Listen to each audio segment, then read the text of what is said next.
Bem-vindo ao curso de formação Apresentação Digital e Preservação de Cozinha Ritual Europeia. Módulo 2, Teoria e Prática Básica. Fundamentos teóricos da fotografia. Os géneros fotográficos, a fotografia a cores, fotografia a preto e branco e fotografia monocromática. Fotografia de comida.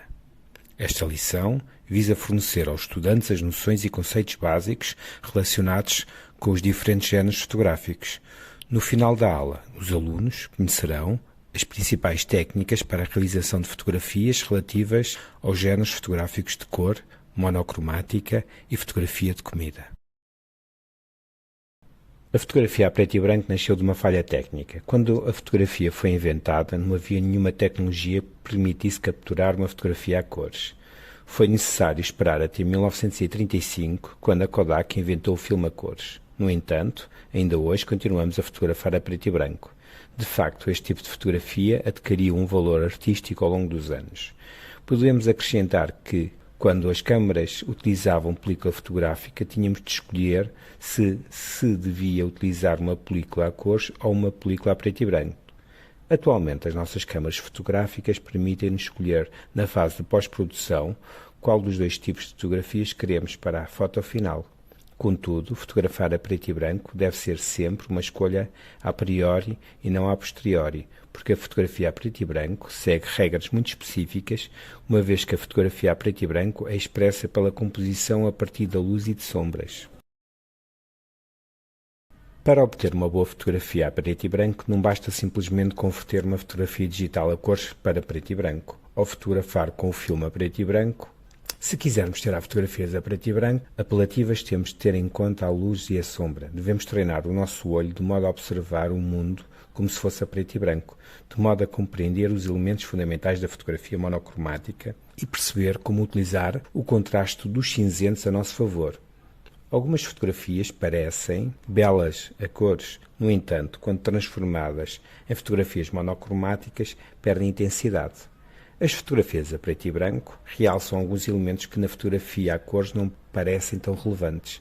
Por exemplo, uma fotografia de uma planta verde com bagas vermelhas terá muito contraste numa imagem a cores e chamará imediatamente a atenção, mas se a convertermos em tons de cinzento, a mesma imagem parecerá neutra e sem a mesma intensidade. Os verdes e os vermelhos tornar-se-ão de facto tons de cinza semelhantes, deixando a cena com pouco contraste tonal. Vejamos abaixo os elementos essenciais de uma fotografia em escala de cinzas. Composição.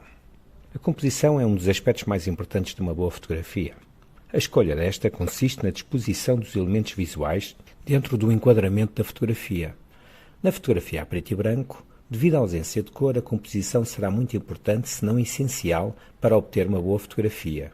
Entre as principais formas de composição fotográfica que podemos utilizar na fotografia a preto e branco estão o padrão e as formas claras e escuras, a simetria, especialmente neste tipo de fotografia. A simetria pode tornar-se uma peça fulcral da composição, beneficiada pelo facto de a ausência de cores levar a atenção a concentrar-se apenas naquilo que é essencial. Formas e linhas.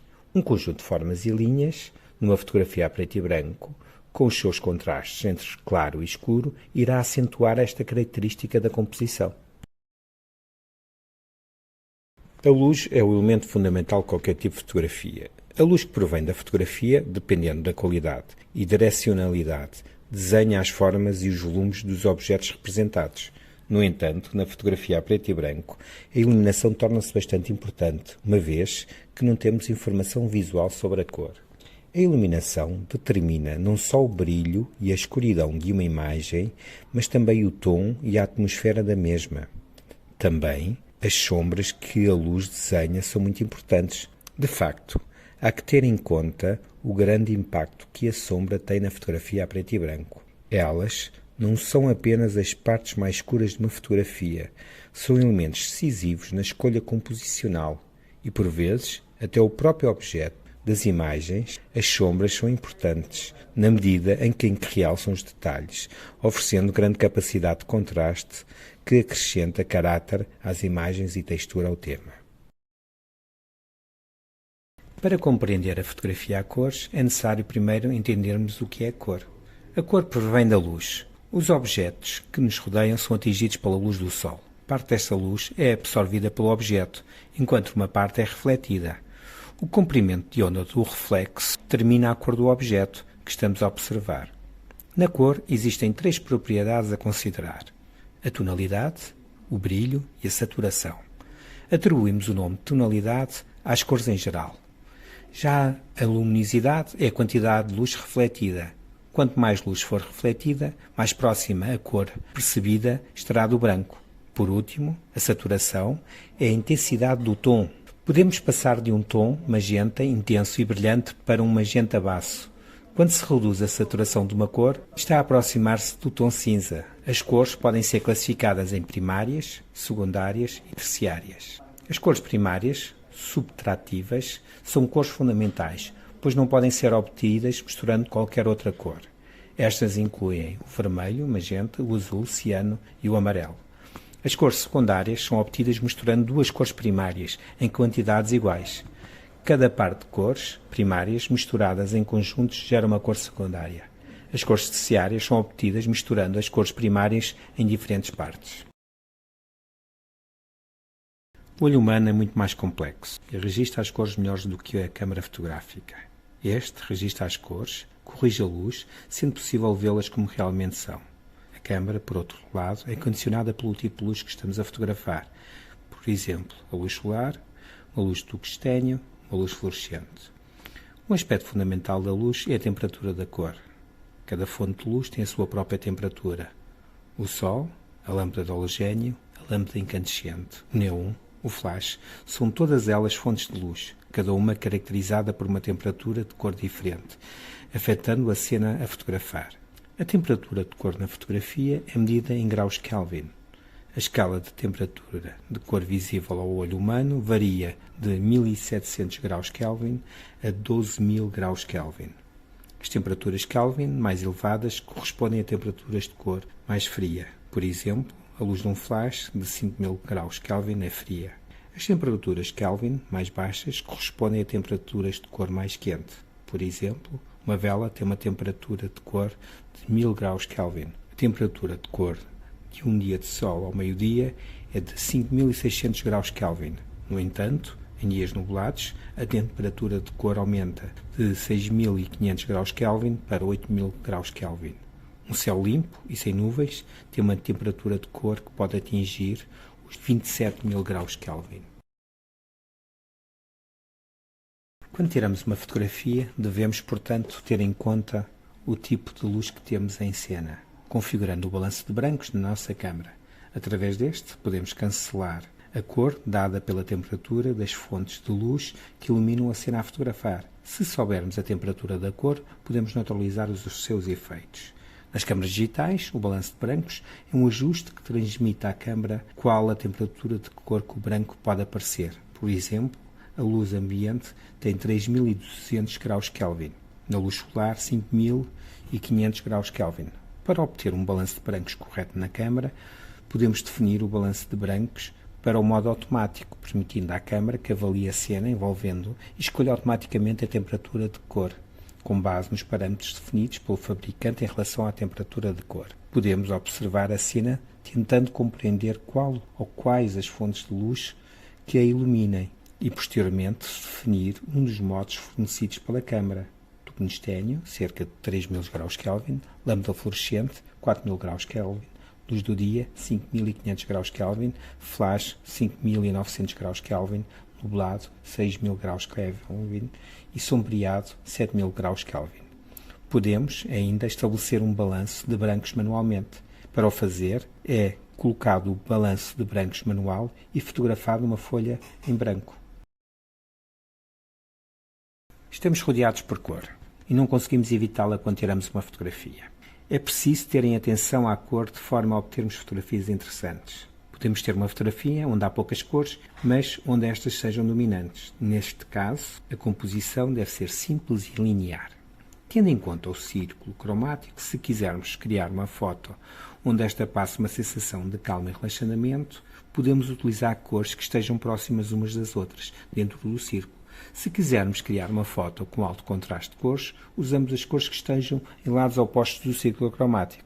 A cor tem um valor emocional. Observando as cores numa fotografia, podemos sentir várias emoções, dependendo do contexto em que esta é utilizada. De forma geral, as cores provocam uma resposta emocional semelhante em todos nós. O vermelho, por exemplo, é uma cor quente. Pode também significar perigo ou raiva. Já o azul é fresco e relaxante, mas também pode ser uma cor fria e gelada. Imagine uma cena escura e invernal com neve e gelo.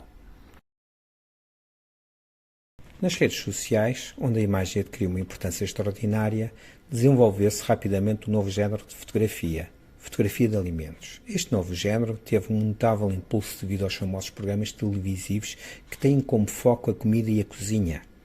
Devido aos meios de comunicação social, fotografar alimentos tornou-se um hábito bastante comum. Imortalizar os pratos antes de os provar tornou-se quase um ritual, um gesto do qual já não se pode abdicar. A crescente utilização de smartphones equipados com câmaras de última geração, para além de darem grande popularidade às redes sociais, como Instagram e Facebook, contribuíram para aumentar a fama da fotografia de alimentos e torná-la acessível a todos e não apenas para o marketing. A fotografia de alimentos é definitivamente um género muito interessante. No entanto, há que ter certos cuidados para que estas se tornem apelativas e não desinteressantes. Neste género fotográfico, a luz adquire um valor ainda mais importante, devendo ser mantida sob controle. Na fotografia de alimentos, o primeiro passo é ter um cuidado com a preparação dos alimentos. A maioria dos fotógrafos profissionais de fotografia de alimentos quase nunca utiliza alimentos reais para as suas fotografias. Normalmente, os pratos são substituídos por imitações artisticamente construídas com os materiais mais inesperados, tais como cola ou óleo de motor. O óleo de motor pode transformar-se num xarope para panquecas, ou mesmo a graxa de sapatos simula o queimado da grelha em bifes que ainda estão crus. Desta forma, a carne retém todos os seus sucos e brilho natural, dando ao fotógrafo mais tempo para obter a fotografia perfeita. Além disso, por detrás de cada imagem, há várias pessoas que cuidam de cada um dos aspectos da fotografia. Por exemplo, o estilista em estúdio encarrega-se de servir os alimentos para que estejam bonitos e fotogénicos. Já o estilista de adereços, por outro lado, dedica-se à preparação da cenografia, escolhendo e combinando os elementos certos, de forma a construir um fundo que possa realçar as texturas e as cores dos alimentos a fotografar. Em seguida, explicamos alguns conceitos básicos para fotografar alimentos. A luz natural é ideal para a fotografia de alimentos. No entanto, tem o inconveniente de não poder ser dirigida de forma tão suave como a artificial. Deste modo, a luz direta quase nunca é utilizada. Por consequente, é sempre melhor utilizar um difusor, que também poderá ser uma simples folha, entre a fonte de luz e o centro da cena, a fim de suavizar as sombras e as luzes, dispersando os raios solares nos pontos desejados. O flash também não deve ser utilizado, uma vez que gera uma luz intensa e cria sombras difíceis de controlar. Quanto aos ângulos de disparo, os dois ângulos mais utilizados são os de 45 graus e os de 90 graus. O ângulo de 90 graus, em particular, é o mais comum, pois as fotografias capturadas de cima sugerem o ponto de vista daqueles que estão a comer, envolvendo mais o espectador na fotografia. A composição é uma das bases da fotografia que permite ao olho humano ler fotografias e identificar pontos de interesse na imagem em poucos segundos. Na fotografia de alimentos, é importante conhecer as regras de composição, uma vez que toda a cena deve ser estudada e construída a partir do zero. Não se trata apenas de retratar temas em movimento, mas sim imortalizar objetos inanimados que só podemos dar vida através de um bom design de imagem. Como regra geral, deve ter-se em conta que a comida deve ser colocada um dos terços ou diretamente no centro da imagem, dependendo do cenário preparado. A fotografia de alimentos não requer ângulos grandes, pelo que terá de utilizar ângulos pequenos. As objetivas a utilizar poderão ser grandes angulares. No entanto, considera-se útil também as teleobjetivas com distâncias focais entre os 50 e os 150 mm.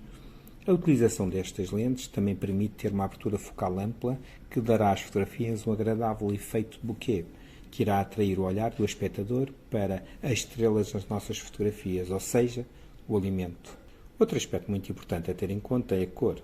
Naturalmente, as fotografias de alimentos serão a cores e será bastante importante realçá-las. Já o fundo deve conter uma cor neutra, de forma a fazer sobressair as cores da comida. Outro fator importante a considerar é o balanço dos brancos, para que as cores dos pratos sejam tão naturais quanto possível.